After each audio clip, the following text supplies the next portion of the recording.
இன்னைக்கு நம்ம பார்க்க போற படம் வர்த்தா இல்லையா, இதை நான் ஸ்டார்டிங்லேயே சொல்லிடுங்க, சுத்தமா வர்த்தே இல்லாத ஒரு படத்தை தான் பார்க்க போறோம். போன வாரம் ரிலீஸ் ஆன சைரன். இதோட கதை என்னன்னு கேட்டீங்கன்னா, ஆல்ரெடி தமிழ் இண்டஸ்ட்ரியை வந்து அடிச்சு துவைச்ச கதை தான். ஹீரோ நம்ம ஜெயம் ரவி ஜெயில இருந்து 14 வருஷம் கழிச்சு பரோல்ல ஒரு 2 வாரம் குடும்பத்தோட இருக்கிறதுக்காக வராரு.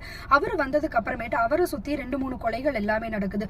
ஸோ இவர் தான் கொலை பண்ணாருன்னு சொல்லிட்டு போலீஸா வர கீர்த்தி சுரேஷ் இவர் மேல அந்த கொலைப்பழியை போட பாக்குறாங்க. ஆனா அவரு வந்துட்டு இல்ல நான் பண்ணல அப்படின்றாங்க. போதிய ஆதாரம் இல்லாததால அவரு மேல கொலைப்பழியும் போட முடியல.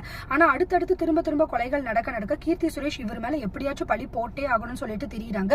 சோ இந்த கொலையெல்லாம் இவர் தான் பண்ணாரா இல்ல வேற யாரா பண்ணிட்டு இவர் மேல பழிய போட பாக்குறாங்களா, எதனால இது எல்லாமே நடக்குது, இவருக்குன்ட்டு ஒரு பிளாஷ்பேக் இருக்கும். அந்த பிளாஷ்பேக்ல என்னெல்லாம் நடக்குது, பிளாஷ்பேக் செகண்ட் ஹாஃப்ல வருங்க. அதுல அந்த பிளாஷ்பேக்குமே கூட வந்துட்டு ஆல்ரெடி ரொம்ப பழைய கதை தான். ஸோ இது எல்லாமே ஏன் நடக்குது, பிளாஷ்பேக்ல என்னதான் ஆக்சுவலா நடந்தது.